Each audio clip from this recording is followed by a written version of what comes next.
आज का दिन हमारे लिए बहुत ज़्यादा इंपॉर्टेंट है और अभी सिर्फ 2-3 घंटे का समय बाकी है और इसके बाद हमें एक फाइनल डिसीजन मिलने वाला है कि फेड रेट क्या कट होने वाला है। 25 से होगा, 50 होगा या फिर बिल्कुल ज़ीरो ही रहने वाला है। 25 की बहुत ज़्यादा प्रोबेबिलिटी है, 50 की पॉसिबिलिटी थोड़ी बहुत है। लेकिन अगर ये ज़ीरो हो जाता है, यानी कि अगर कोई भी चेंजेस नहीं लाई जाती, तो बहुत बड़ा रिएक्शन हमें देखने को मिल सकता है ओवरऑल क्रिप्टो मार्केट में नहीं बल्कि सारी मार्केट्स में, क्योंकि यूएस से आया ये डिसीजन सभी मार्केट्स को इम्पैक्ट करने वाला है। चाहे वो स्टॉक मार्केट हो, क्रिप्टो मार्केट हो, चाहे वो बिटकॉइन या फिर इथेरियम के ईटीएफ्स हैं जिनमें इन्फ्लोज जा रहे हैं, वो इन्फ्लोज जाना बंद हो सकते हैं या फिर उससे आउटफ्लोज शुरू हो सकते हैं, जिससे क्या कि पूरी नेगेटिविटी फैल सकती है पूरी मार्केट में। अभी जो प्राइस चल रहा है 1,15,000 $1,16,000 के आसपास, और कल लगभग 1,17,000 के आसपास चल रहा था, जो कि 1,24,000 से ऊपर अगर ये जाता था अपना न्यू ऑल टाइम हाई भी बना सकता है अगर पॉजिटिव रिएक्शन हमें देखने को मिलता है मार्केट से। और ये रिएक्शन तभी होगा अगर 25 बेसिस पॉइंट कम से कम या फिर 50 बेसिस पॉइंट से रेट कट होता है।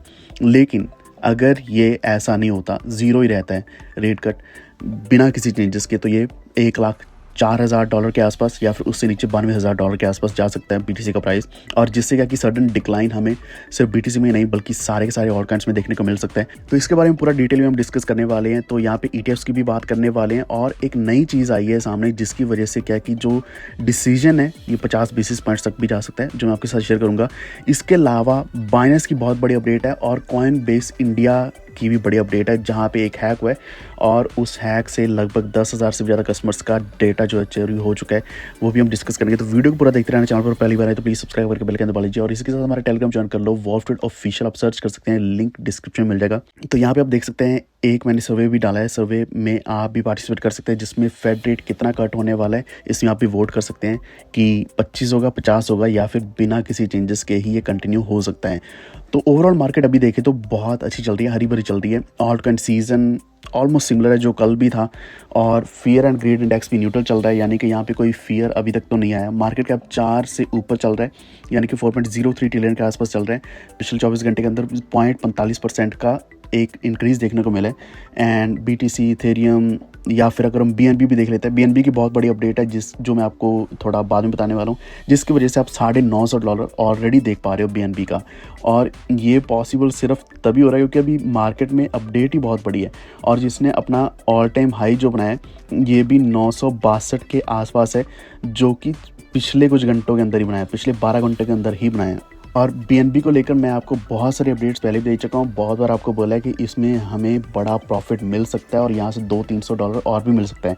अगर आपने पिछले मेरे वीडियोस को चेक नहीं किया तो वो दोबारा जाके देखें, जिसमें मैंने बीएनबी की खासकर अपडेट डाली थी, ये 6 दिन पहले भी डाली थी और कल का जो हमारा वीडियो था उसमें भी मैंने डाली थी, उसमें भी अपडेट्स मैंने बीएनबी के बारे में खास कर दी ही थी। तो बीएनबी के अलावा आप यहाँ पे सोलाना में भी देख सकते हैं और इथेरियम भी एक्सपेक्टेड है कि 5,000 को क्रॉस कर सकता है अगर आज एक अच्छी अपडेट आ जाती है तो। और बीटीसी डेफिनेटली अपना एक न्यू ऑल टाइम हाई भी बना सकता है, लेकिन याद रखना कि ये एक शॉर्ट टर्म रहने वाला है।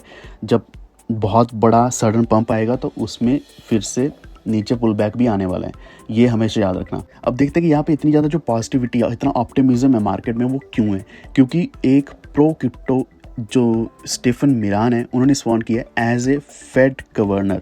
तो एफओएमसी मीटिंग से पहले इनको एज ए गवर्नर असाइन कर दिया गया है और इनकी वोट बहुत ज़्यादा मायने रखने वाली है, क्योंकि अगर ये फेवर में वोट करते हैं रेट कट में तो ये 25 क्या 50 बेसिस पॉइंट्स भी हो सकता है। और कहा जा रहा है कि ये ट्रम्प ने ही ऐसा करवाया, उसने ये जानते हुए करवाया कि ये प्रो क्रिप्टो पर्सन है, जो कि as a governor, federal reserve का गवर्नर अगर बन जाता है तो मार्केट को सपोर्ट देगा, क्रिप्टो को भी सपोर्ट देने वाला है।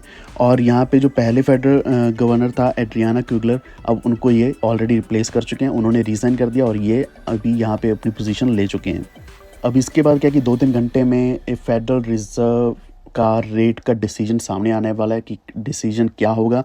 इसके बाद एफएमसी की मीटिंग भी है, जिससे सभी डरे हुए हैं। मार्केट में बहुत ज़्यादा डर का माहौल भी है, लेकिन एक्साइटमेंट भी है, कुछ भी हो सकता है, पॉजिटिव भी है, नेगेटिव भी है।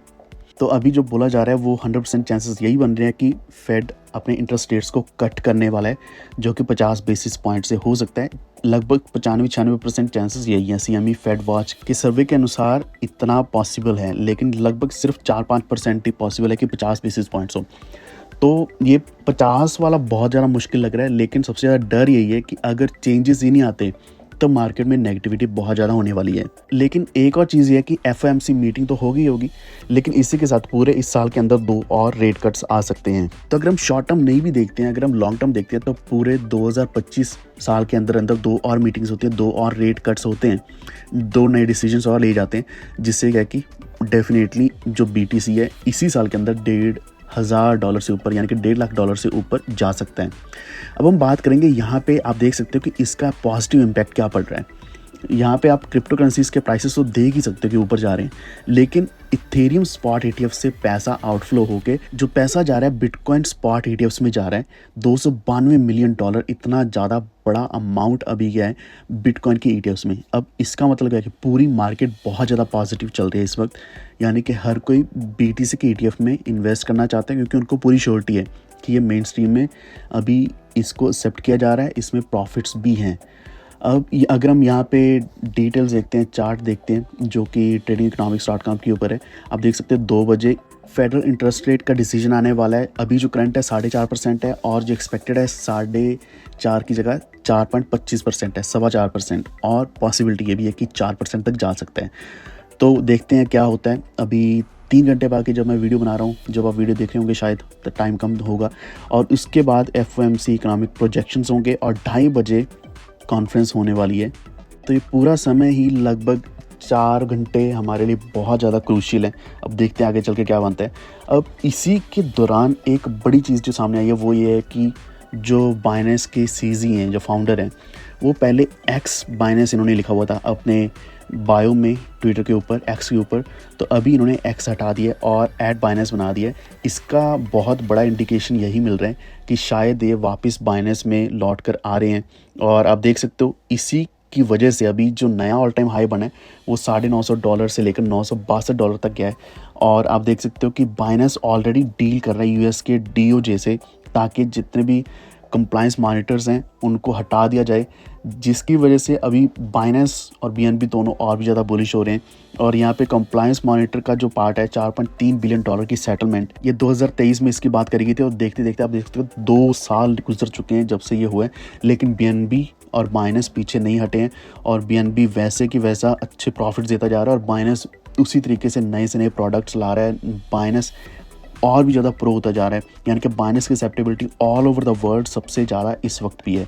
और इसके कुछ रीजंस ये भी हैं कि जो ट्रंप एडमिनिस्ट्रेशन है ये भी प्रो क्रिप्टो है, और वो इतना ज़्यादा हार्ड टाइम नहीं देना चाहते किसी को भी।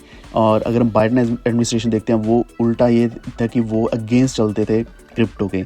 अभी ट्रंप एडमिनिस्ट्रेशन क्या कि वो फेवर में चलते हैं और सपोर्ट करते हैं हर एक चीज़ को, जिसकी वजह से इन्होंने प्रेसिडेंशियल पार्डन भी मांगा था ट्रंप से, और हो सकता है कि वो सब कुछ ऑलरेडी सॉल्व हो चुका हो। और पिछले कुछ दिनों के अंदर इन्होंने ये भी बोला था कि बैंक्स को कि BNB को अडॉप्ट कर लेना चाहिए, और उससे भी बहुत बड़ा ऑप्टिमिज्म आया मार्केट में, तभी BNB का ऑल टाइम हाई और भी ज़्यादा पॉजिटिवली बार बार हिट हो रहा है। तो ये सारी चीज़ें चल रही है मार्केट में। अब आखिर में हम बात करने वाले कॉइनबेस हैक के बारे में, जो इंडिया में हुआ है। तो यहाँ पे 10,000 कस्टमर्स का जो डेटा है वो चोरी हुआ है, और यहाँ पे बताया जा रहा है कि जो हैक है ये अशिता मिश्रा की वजह से हुआ है, जो कि एम्प्लॉय थी @TaskUs के ऊपर। और इन्होंने पब्लिकली ट्रेडेड फर्म जो है टेक्सास में बेस्ड कॉइनबेस, तो इनका डाटा हैकर्स के साथ शेयर किया है। लगभग 59,000 से भी ज़्यादा कस्टमर्स के ऊपर इम्पैक्ट पड़ा है, और इनके पास, मिश्रा के पास, लगभग 200 फोटोज थी कॉइनबेस के कस्टमर्स की जो इन्होंने सेल की है। तो ऐसे केसेस पहले भी हमारे इंडिया से ही आते हैं, यानी कि बहुत बुरा लगता है कि इंडियन एम्प्लॉयज़ या फिर इंडियन कोई भी है वो ऐसी चीज़ों में क्यों इन्वॉल्व होते हैं बार बार। लेकिन सच्चाई यही है, ये हो चुका है अब, क्योंकि इन्होंने पैसे के लिए $200 पर फोटो के हिसाब से इन्होंने फ़ोटोज़ दिए हैं हैकर्स को, जिससे कि हैकर्स ने तो बहुत बड़ा पैसा बना लिया होगा और इन्होंने भी पैसा बना लिया होगा। लेकिन ये चीज़ तो ऑब्वियसली सामने आनी ही थी और सामने आ चुकी है। तो आज के हमारे इस वीडियो में इतना ही, लेकिन आपका क्या मानना है यहाँ पे मार्केट में क्या होने वाला है? एक बार अपनी राय नीचे कमेंट जरूर करना, एंड प्लीज़ इस वीडियो को लाइक एंड शेयर करते हुए हमारे चैनल को सब्सक्राइब करके बेल आइकन दबा लीजिए, ताकि आप तक आने वाले वीडियोज़ की नोटिफिकेशन हमेशा पहुँच रहें। Stay tuned. Thank you.